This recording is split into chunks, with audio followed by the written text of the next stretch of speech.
Sebelumnya, Assalamualaikum warahmatullahi wabarakatuh. Selamat pagi. Kami dari kelompok 3 ingin menjelaskan terkait dengan simulasi awal jelasan masinis pada tahap wawancara sebelum melakukan masinis berdinas. Sebelum itu, memperkenalkan diri, nama, karena dewasa di Partai Negara, NIT 230541 sebagai pemilihan 1. Saya Taruna Dewasa Ketemu Teman Lalu NIT 2301 sebagai pemilihan kedua. Saya Taruna Dewasa Abdul Abdul Bukit NIT 230601 sebagai kameramen dan editor. Saya Taruna Dewasa Anjing Ramadan NIT 2301 sebagai masinis 1.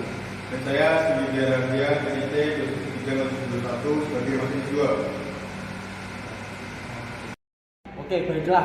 Berikut ini adalah proses dilakukannya wawancara terhadap masinis dan asisten masinis sebelum melakukan kegiatan dinas. Hal itu wajib sekali dilakukan sebelum masinis dan asisten masinis melakukan dinasan.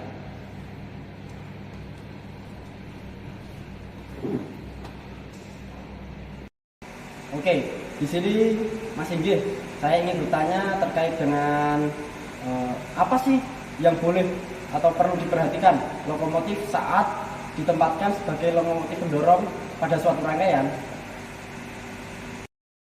Baik, untuk yang harus diperhatikan pada saat lokomotif ditempatkan sebagai lokomotif pendorong itu yang pertama, kecepatan kereta api dengan mendorong tidak boleh melebihi 30 km pada lintas raya dan 20 km pada lintas Sabang.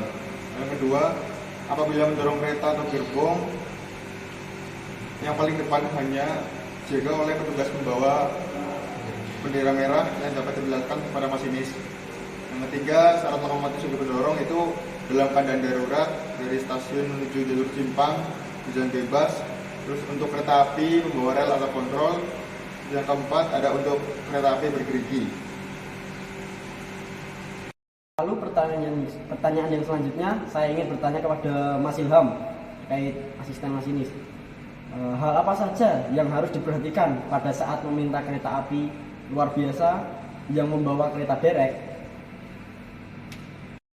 Oke, di sini ada 5 hal yang harus dilakukan, yaitu yang pertama untuk mesin kereta dalam keadaan mati, yang kedua tuas handle transmisi keadaan netral, lalu yang ketiga selama dalam perjalanan harus dijaga oleh petugas kereta derek, yang keempat bagian kereta derek yang berputar harus dijamin jangan sampai berputar melewati ruang pelonggaran.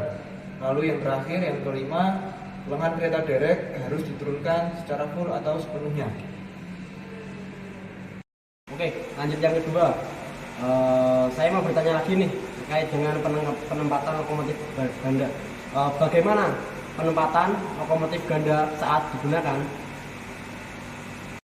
Oke, untuk penempatan lokomotif ganda itu ada 4 cara atau 4 langkah, yaitu yang pertama, jika 2 lokomotif digandengkan di depan rangkaian kereta api. Lalu untuk yang kedua, apabila salah satu lokomotif ditempatkan di bagian belakang, hanya diperbolehkan berjalan dengan kecepatan maksimal 50 km per jam. Lalu yang ketiga, 18 dapat diketahui penjelasan dan ketentuan yang berlaku bagi perjalanan lokomotif ganda. Lalu yang terakhir, yang keempat, penggunaan tidak lebih dari 1 jenis lokomotif. Oke, lanjut ke pertanyaan yang selanjutnya. Saya ingin bertanya nih kepada Mas Inggih terkait dengan ketentuan perlengkapan. Sebutkan ketentuan perlengkapan yang memungkinkan 2 lokomotif atau lebih yang sejenis dirangkaikan berurut. Kemungkinan ada 6 perlengkapan ya. Itu yang pertama ada alat perangkai terhubung. Yang kedua, kabel pengendali antar lokomotif terpasang. Yang ketiga, rangka bawah ruang mesin telah dilakukan pemeriksaan. Lalu yang keempat, pipa saluran udara tekan antar lokomotif telah tersambung. Lalu yang kelima, ada seluruh katup cut-out pipa saluran udara tekan untuk setiap lokomotif dirangkaikan dalam keadaan terbuka. Lalu yang keenam, percobaan rem otomatis dan independen dilakukan untuk memastikan bahwa rem telah berfungsi dengan baik. Lanjut ke pertanyaan yang terakhir dari saya. Peletakan kereta atau gerbong yang tidak mempunyai rem atau tidak berfungsi sempurna berada di mana? Jadi untuk kereta atau gerbong yang memiliki masalah pada pengereman itu tidak boleh diletakkan pada rangkaian paling akhir. Baik, di sini saya sebagai penyelia kedua selanjutnya akan memberikan pertanyaan yaitu kepada Mas Ilham. Yaitu yang pertama, yaitu apa yang akan dilakukan pada saat pengereman untuk kereta api penumpang tidak dilakukan berhenti secara mendadak. Oke, yaitu yang harus dilakukan, handle rem selalu dikembalikan pada keadaan atau kedudukan lepas atau reverse sebelum kereta api berhenti sama sekali, sehingga pada saat kereta api berhenti, blok rem tidak menekan lagi pada rodanya.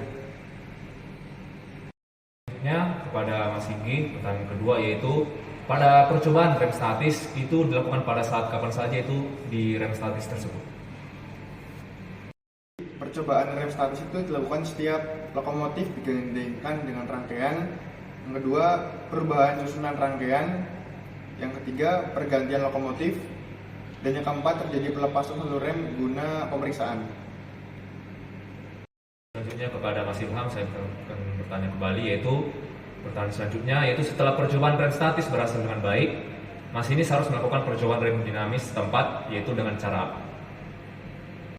Di sini ada 3 cara, yaitu yang pertama mengerjakan handle rem otomatis pada posisi mengerem sampai tekanan udara pada pipa saluran turun sesuai dengan hasil percobaan rem statis.